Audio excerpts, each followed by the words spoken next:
Crypto Bootcamp for this opportunity to share knowledge and ideas. All right, so thankfully, the other speaker has done most of the work I was supposed to do, right? He has tried as much as he could, and they were all pretty nice to explain blockchain to us. And I've seen the questions, and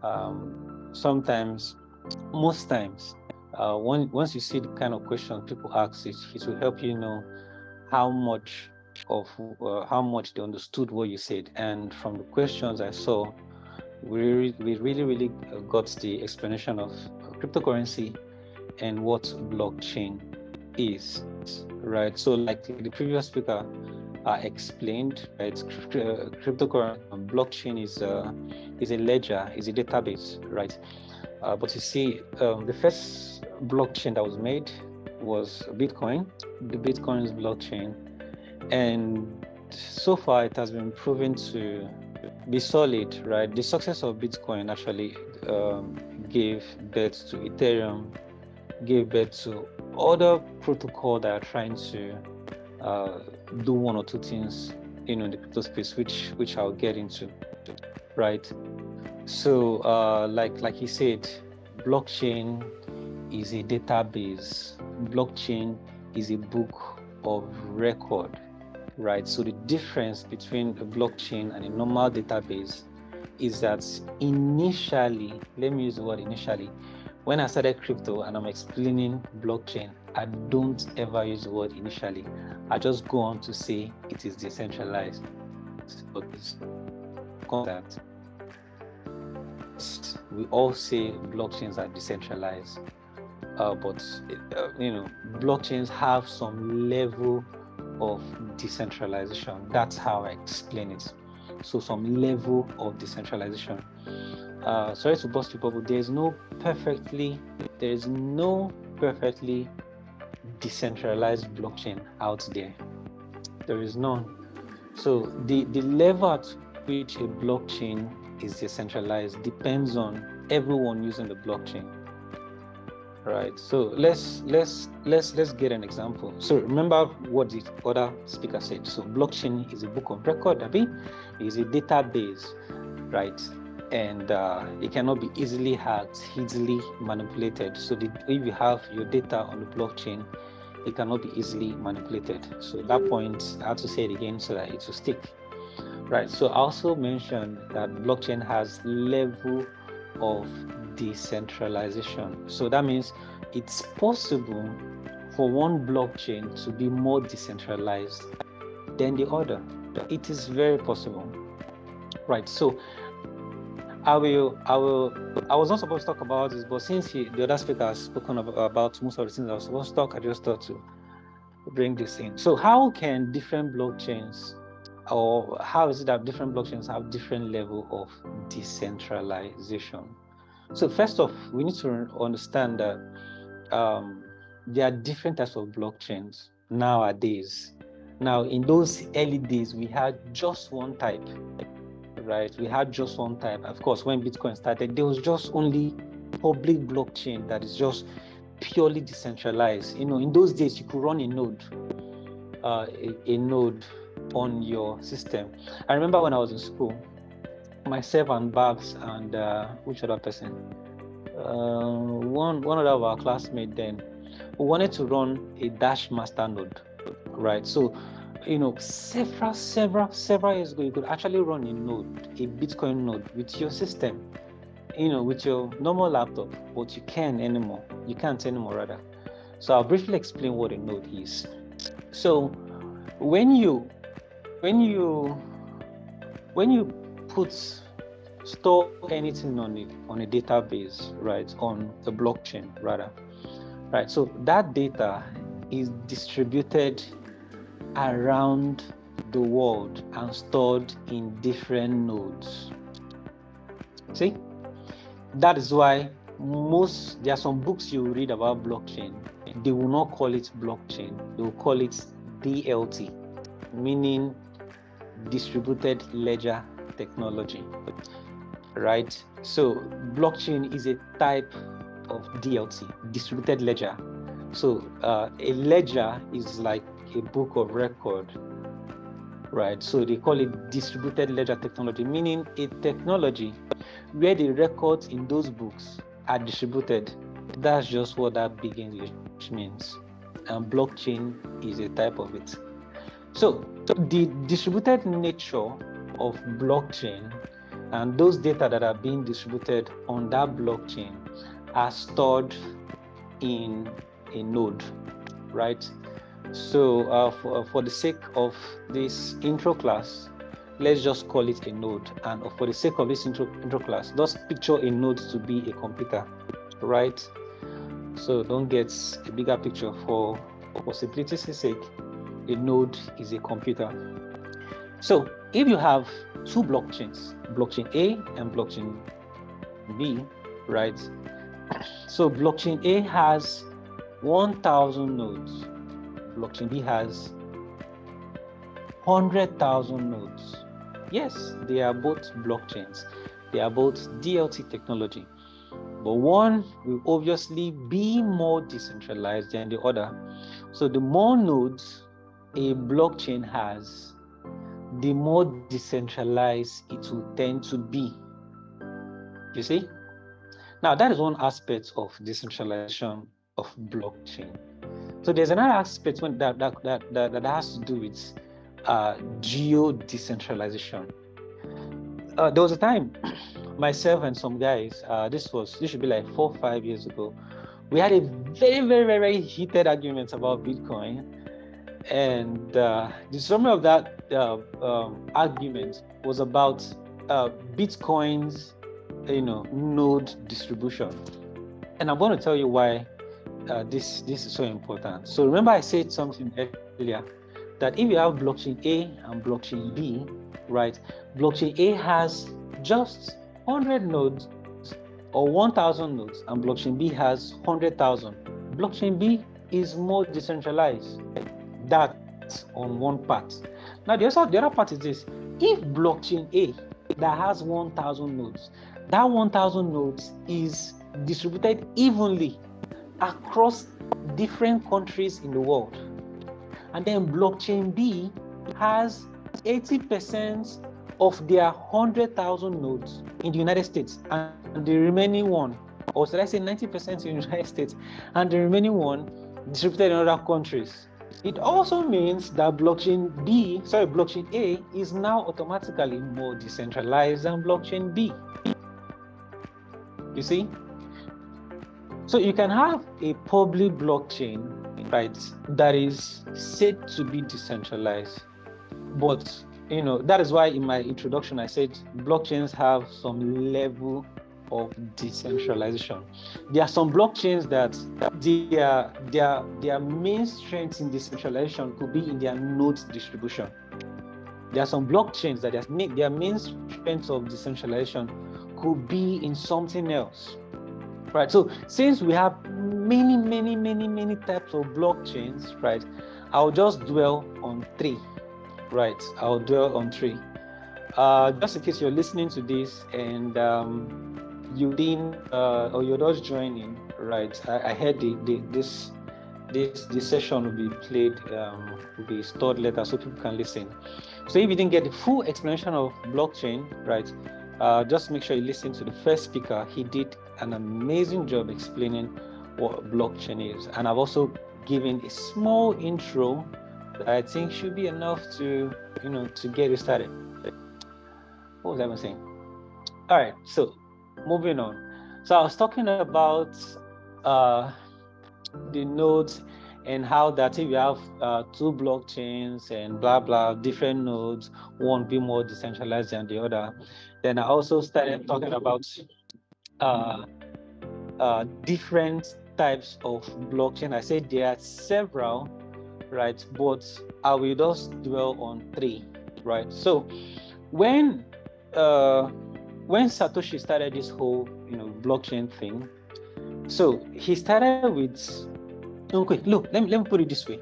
So in blockchain, right, there was a problem, and that problem is still called a problem. That English doesn't go well. Not very easy. Okay, there's something in blockchain called the general's problem. So because that whole concept has problem in the name. That's why I say the problem is called a problem. So it's called the general's problem. So what is the general's problem? The general's problem is just, that was the most simplest way I can put it. It's just a way of solving double spending, right? It's just a way of making, it's just a way of making blockchain even more decentralized. So one person don't get to spend currency twice on a blockchain, right? Or let me even put it this way, even better. Most of us must have heard about consensus algorithm. How does a blockchain come to consensus, right? How do they solve the general's problem? Now, feel free, if you have time, write it down. The general's problem. Most people write it as THE, then generals, then problem. Why some people write it as DE, generals, problem, right? It's very fun to. The day I read about the general's problem, I was actually picturing, this olden days war that they fight with sword, right? But anyways, moving on. So different blockchains try to come up with different ways to solve problems, right? So the first we had in the blockchain world was proof of work, right? Proof of work consensus algorithm, right? So I'm not too much of a technical person, but just know that proof of work uses heavy computational power, right, to solve mathematical problems that will end up producing the next block, right? Because when you make a transaction on the blockchain, that transaction is stored in a block, just like those who studied what's this thing called? Networking, about packets and data, right? So whenever you send a transaction, that transaction is stored in a block. So the Bitcoin network, right, uses proof of work to produce blocks. And in the Bitcoin network, right, a block is produced every 10 minutes. A block is produced every 10 minutes. Now, this simple thing I just said is what gave birth to Ethereum, is what gave birth to Cardano, is what gave birth to all other blockchains out there. I'll explain more, but let's go back to the consensus mechanism of Bitcoin. So it uses proof of work, and I said, proof of work produces a block every 10 minutes.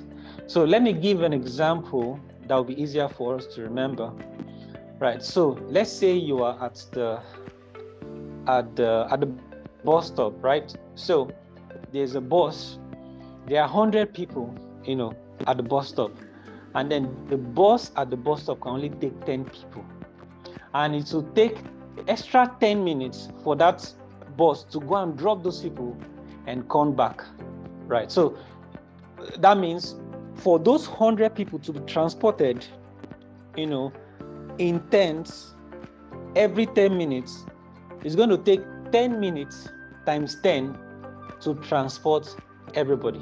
So it will take a longer time. So this long block production time in the Bitcoin network actually caused a lot of problem. Now, most of you might not know who Rojava is. Should I even call his name? Yeah. So there's someone called Rojava, and some other guys. I don't need to mention their name. Their names are not important. I'll just tell you, what they did, and I'll leave out their names.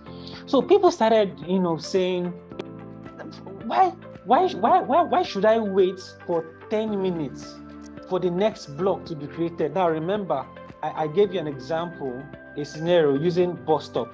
So if you want to go somewhere quickly and you're using Bitcoin bus, you want to travel to Lagos using the bus that Bitcoin created. So you have to wait for 10 minutes for the next bus to come. Meanwhile, there are some other blockchains that there's a new bus that comes every 0.5 seconds will come there, right? So in those early days of crypto, I think then we didn't have, maybe then we had Ethereum, so right? So people started saying, no, let's make it faster. Let's have a new block every now and then. And also remember in my scenario, I told you that Bitcoin could only, the boss could only take just 10 people, meaning 10 transactions. Remember, I'm giving examples, right? But the number of transactions you can take, it was really, really, really, really small. So people were like, if Bitcoin, because the original idea for Bitcoin is not store of value. If a Bitcoin maximalist, this is what I'm saying. The guy if he punched me for eye, but that's the truth. Read the Bitcoin white paper for yourself. And don't get me wrong, I'm not against Bitcoin. I'm just teaching us the truth about the entire crypto space, right? So the original intent of Bitcoin was to be digital cash, right? Digital cash, where you can go to the store and then you maybe you're at the bus stop, right? You highlighted and you want to pay, boom, you've paid. But now it is not the case, and the reason why it's not so is because the block time is extremely long, right? So let's just end it there. So some people were like, this thing is still damn slow, let's make it faster, right? So they said, okay, let's make the block time shorter. Let's increase the size of the bus. Now, whenever I mention bus, I'm talking about blocks. So let's increase the size of the bus. And then, the other set of communities said, no, let's leave it as it is. Exactly how Satoshi built it. Nobody should touch the Bitcoin core. Nobody should. No. That was how Satoshi made it. Let it be like that. Who manage it? If you touch it, you've spoiled what Satoshi originally did. You see? So, these arguments created lots and lots of problems in those days. Those problems, you don't get them now. And now you're suffering from Luna and FTX and the rest. Anyways, this actually caused some serious problem in the crypto space several years ago. There were heated arguments, on different WhatsApp groups, different Telegram groups, on YouTube, and then they now created Bitcoin Cash, right? And then they also created other ones, Bitcoin Satoshi Visions. Plenty other Bitcoin came out, right? But anyways, the reason why those other Bitcoin came out is because of what I explained earlier. The block time was too small. The block size was also really small, and Bitcoin couldn't do much, right? But this thing originated from how the consensus mechanism was built, right? And then some other group of persons now say, okay, yes, we've seen the whole idea behind Bitcoin's blockchain, right? It's very amazing, but it is limited to what it can do, right? So with this distributed ledger technology called blockchain, and the way it is right now, it's very, I might be wrong. See, nobody knows it all. I want to make a statement. That's why I said no one knows it all. We learn every day. I feel, I might be wrong, I feel Bitcoin was more decentralized in those days than it is today. Because in those days, you can easily run a Bitcoin node with your laptop. I remember what I said earlier. The more nodes a blockchain has, the more decentralized it is. But today, you can't just wake up one day and say you want to run a Bitcoin node. Who are you? That's because it's too expensive to do, right? Anyways, moving on. And then we then had Bitcoin Cash and blah, blah, blah. See, another group of persons now said, this technology is so amazing, but we think it's limited. Let's make it programmable, right? And then that's how Ethereum was bettered. Now, I'm coming to Ethereum because I'll lead us to proof of stake, and then after then we'll get to delegated proof of stake. Then I'll jump into another topic, and then we'll be done for the day.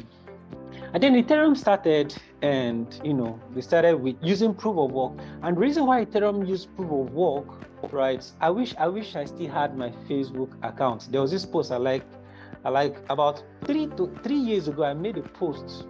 Yeah, it should be either 3 or 4 years ago. I made a post saying Ethereum made a mistake by using proof of work. And then, I got attacked for making that statement, because that should be for like 4 years ago. I got attacked for talking against proof of work, and it should be 4 years plus. And then today, Ethereum is no longer using proof of work. Right. So Ethereum started wanted to make something like Bitcoin, but a little bit more programmable, right? But Ethereum now started facing the same issue that Bitcoin is facing today, because Bitcoin was supposed to be a digital cash, right? So you can use it for transaction. And when Ethereum started, Ethereum was using the same kind of technology that Bitcoin used. That's because Bitcoin was the only example. You know how in those days, not now anymore, in those days, right, in the 80s, if anybody wants to release song, it has to be reggae. So reggae music was like any new song has to be reggae, right? Even just few years ago, either 2 years or 3 years ago, there was a time when any rapper wants to rap, they will do something like no. So there's this pattern that usually comes from a first successful pattern, right? So Ethereum had this idea, but decided to do it just the way Bitcoin was done. And then a few years down the line, the Ethereum guys realized that, hey, yes, Bitcoin has been proven to be successful, but for we to achieve what we're supposed to achieve, we can't continue to use this consensus algorithm that Bitcoin uses, right? So they now moved to proof of stake. Let me briefly explain what proof of stake is, because we are here to learn, right? We're here to learn. And remember what I said, no one knows it all, right? If Vitalik Buterin, the guy that built Bitcoin, Ethereum, knew it all, he wouldn't have started with proof of work. So we learn every day, and of course, I can also, say something that is not right. Feel free to do your research, and then let's learn. So Ethereum guys, they realize we can use this, and they move to proof of stake. So what is proof of stake? Popularly, people call it POS, right? So proof of stake versus proof of work. I've mentioned earlier that proof of work uses, I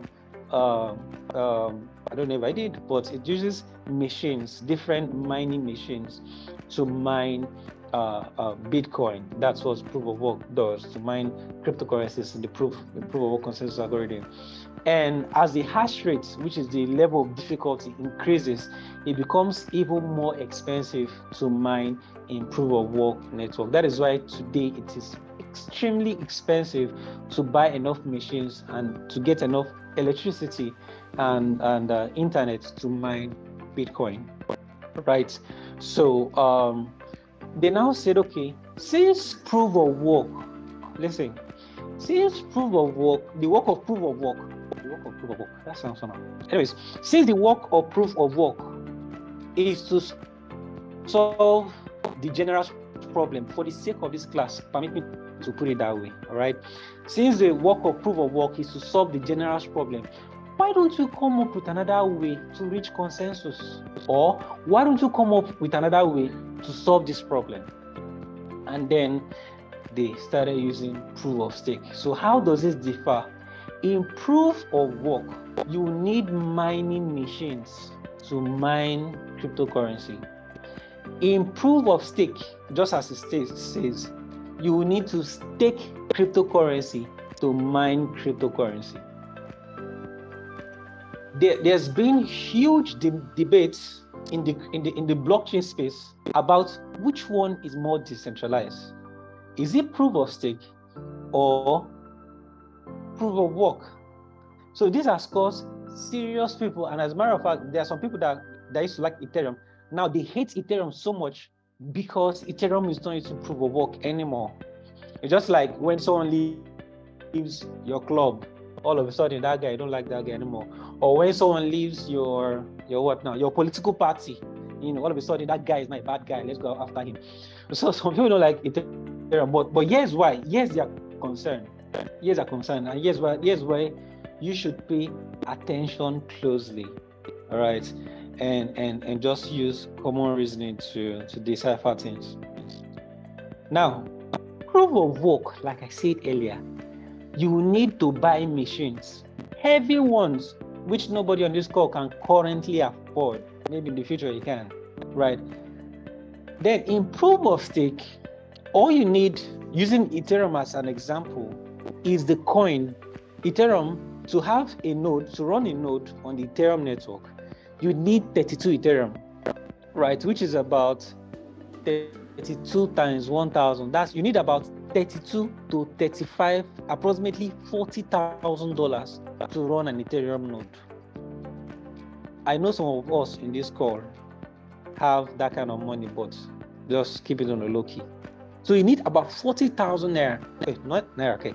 You need about $40,000 to run an Ethereum node. Now, here's now the major difference. Now, if you noticed, I said for proof of work, you need to buy the machines, Abi, and in proof of stake, you need to buy the coins. So that means they have buying in the two concepts. Okay, guys. So I think our tutor just had some network issues. All right. Yeah, sorry about that. All right, welcome back. All right, so I was talking about proof of stake, right? So I said the similarity between the two of them is that you need to buy with huge amounts, even though for Bitcoin it's more expensive. And the difference, here's the difference between the two, right? In proof of work, obviously you're buying a machine, while in proof of stake, you're buying the coin. And that coin that you're buying, you're staking it in the network, right? You're staking it in the network. Yeah. Then there is another set, which is where I'll stop. There are few more. There are about 4 more, but I'll not be talk about them. But here's where I'll stop, because I think those other 4 falls under this category. So there's another one called delegated proof of stake. Delegated proof of stake. Now, how do I put this now? In proof of stake, remember I said in Ethereum, you need to have at least 32 Ethereum to run a node on the Ethereum network. 32, which is about approximately $40,000. That also means that if you have, for proof of stake, if you have 1 Ethereum, you can join your 1 Ethereum with other people, right? And you can put all your Ethereum together till it's up to 32 for you to run a node. That means if you have just 1 Ethereum, right, you have no say in the network, but you can have a say in the network if you join other people. Hope that was easy to understand. I'll repeat. If you had just 1 Ethereum, you have no say in the network with 1 Ethereum, because for you to have a say in the network, a say means for you to have rights to do anything, rights to propose anything on the Ethereum network, you need 32, right? But if you have just 1, that means you have no voice. But for you to have a voice in the Ethereum network, you need to take your 1 Ethereum and look for someone that has 29. So let's say, in the Ethereum network, there's something called EIP, Ethereum Improvement Proposal, right? EIP, Ethereum Improvement Proposal. So these are proposals brought by different people in the community to improve the Ethereum network. So if someone brings a proposal that now remember, this network is not owned by one person, it's owned by everybody. So anybody can make contributions, all right? So if someone brings a proposal that inside, okay, see what happened to one of our popular exchanges, FTX. You see? So if someone like Sam Backman was trying to bring a proposal in the Ethereum network, and this proposal will spoil the name of Ethereum, in the Bitcoin network, my brother, there is nothing you can do. Here's why. Now remember what I said earlier. This is not a hate speech for Ethereum. We are learning, because see, you cannot become rich if you don't know problems. Now, those who know problems make money, because if you know a problem, you know how to solve it. The reason why we have Ethereum today is because someone discovered the problem in Bitcoin. The reason why we have Cardano is because someone discovered the problem in Ethereum. And the reason why we have some other blockchains is because those other blockchains have discovered the problem in other blockchain. So a problem is not a bad thing. Problems never completely go away. Problems are there for you to make the next molar. So that is clear. What was I even saying? All right, so I forgot what I was saying, but I'll just go back to the top. So we now had delegated proof of stake, Yeah. I was talking about having say in the network, right? So if you have one Bitcoin, right now, there is absolutely nothing your one Bitcoin can do. Nothing. You can't use your one Bitcoin to vote in the network. You can't. You see, in the Bitcoin network, they also have proposals too. Just like what's this last proposal? Who can remember me? Who can remind me the last proposal in the Bitcoin network? No, it's not Mimbu Wimbu is Litecoin. BIP. Okay, I can't remember the name of that proposal, but I know the proposal is supposed to make Bitcoin function like Monero. Bitcoin will become anonymous, right? If I remember, I'll let us know the name. Right. So someone made that proposal, but assuming you don't like that proposal, what can you do with your one Bitcoin? Nothing. See, I'm trying to explain to us how the different consensus algorithm works. Your one Bitcoin, you can't do anything in the network. You cannot vote with even if you have 10, you cannot vote. But in Ethereum, if you have 10, I have 10, another person has 10, another person has 2, we can come together and vote and say we don't like this proposal, kick it off. In the Bitcoin network, you cannot vote with the coins you have. Or should not, let me put it this way. In proof of work, you cannot vote with the coins you have. You don't have a say in the network with the coins you have in your hand. Why in proof of stake, you can have a say in the network with the coins you have in your hand, but you need to collaborate with other people. But hey, what if I don't want to collaborate with other people? What if I don't feel safe sending my coins to someone because I want to vote in an election, or I want to vote out, or vote in an EIP? EIP means Interim Improvement Proposal. What if I'm just in Nigeria and most of the people who want to vote is in UK? So we have two EIPs. Let's work with EIPs, Interim Improvement Proposal. We have 2. One is good and one is bad, and they both have 99 votes, meaning 99 people have voted here. Okay, before I say that, let me say this. Now, there's another type called delegated proof of stake. In delegated proof of stake, anybody can vote. Even if you have 0.1 Bitcoin, you can have a say.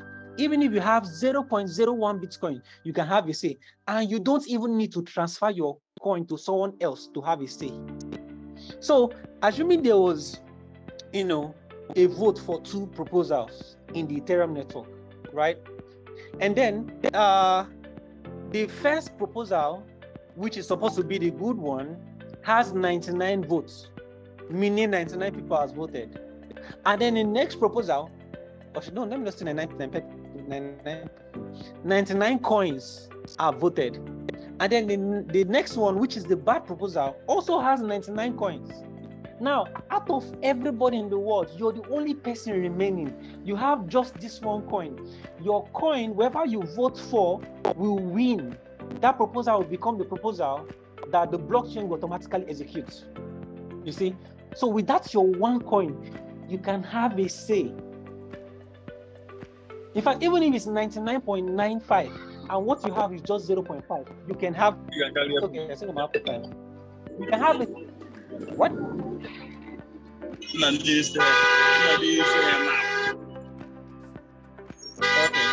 I thought for 2 minutes I was thinking. Yeah, so with your little coin, as little as it is, you can have a say in the delegated proof of stake blockchains. Does that mean a proof of stake cannot work that way? It can, but currently it doesn't work that way. These are all programs, and the program can be improved or deproved. I don't think there's any English like deproved, right?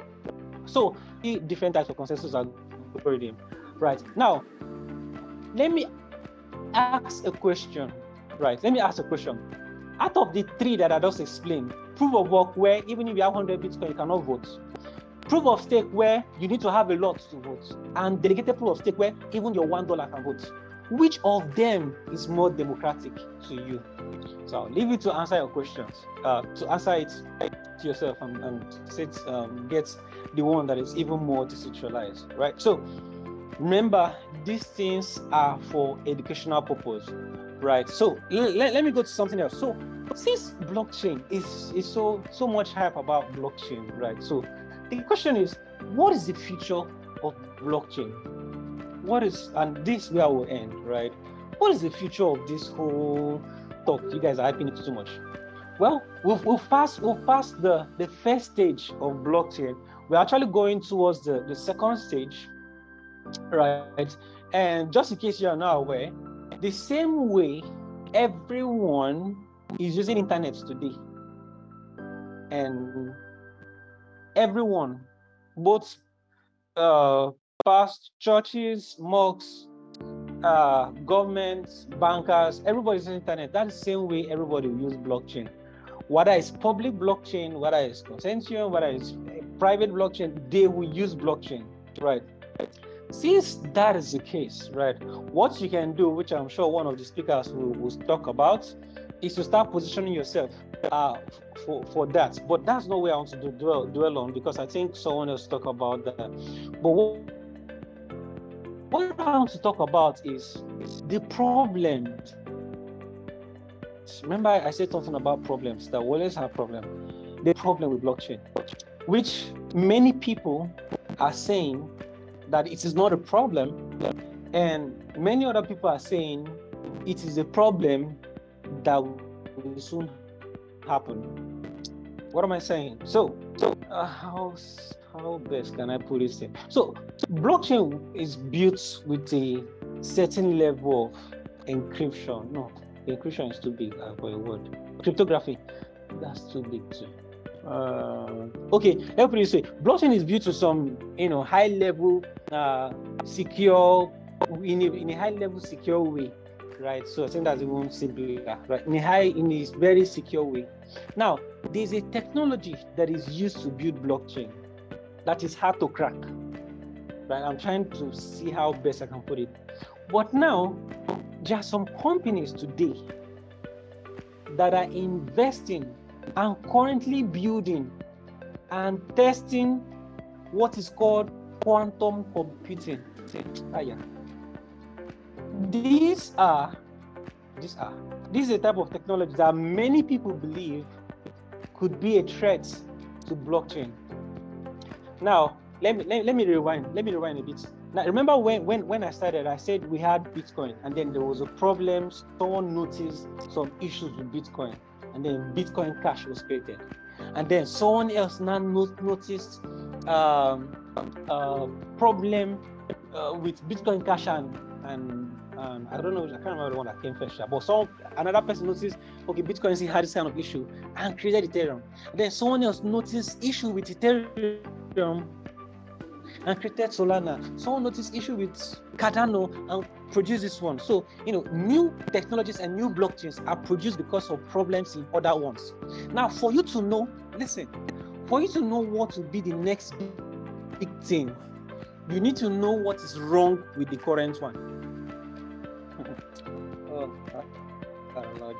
You need to know what is wrong with the current one, because those who invested in Ethereum invested because Ethereum, the guys behind Ethereum, were able to simply just tell people what the problem of Bitcoin was. Those who invested with Cardano, there's a guy which everybody in the crypto space used to call a fraud. I think some people still call him a fraud today. There's a guy called Dan Larema. As far as I'm concerned, I always say this with full chest, and when I say to my WhatsApp status, people will be like, how come you're the only one in the whole Nigerian crypto space that's talking about this guy? Fine, everyone has their own opinion. There's a guy in the crypto space which I think is the most smartest person in the entire crypto space, apart from Satoshi. He might even be smarter than Satoshi. Anyways, there's a guy in the crypto space, right, who saw problems in Bitcoin before Bitcoin went public. Okay, let me repeat what I said. Before anyone started using Bitcoin. This guy made a post way back in 2010. Satoshi was still around. So he made a post and he replied. He replied a message posted by Satoshi and saying, I might not be able to quote what he said, but he was saying, sorry guys, don't worry, I'll round up soon. What was the last thing you guys heard me say? Let me see. Who is the guy that built Bitcoin? Was still around then, you know what I'm saying? So he was still around making posts here and there. And then this guy responded to him and said, see, I'm a programmer and I've looked at this code, right? And he said that in the future, people will not be able to use Bitcoin for the purpose it was built, because read the white paper. Bitcoin was supposed to be a digital cash, right? Where you can easily just make payment. Boom, it has gone. Way back in 2010, this guy called Dan Larima, which most of you may not know, said Bitcoin will have problem in the future. And also that reminds me, do you know in this world there are people that are brilliant but not popular, and there are people that are brilliant and they can't even, you know, point their hand to anything tangible they've done, but they are brilliant. That's the difference between the rich and the poor. You know, the rich people most times, I don't need divert. Okay, let me go back to what I was saying.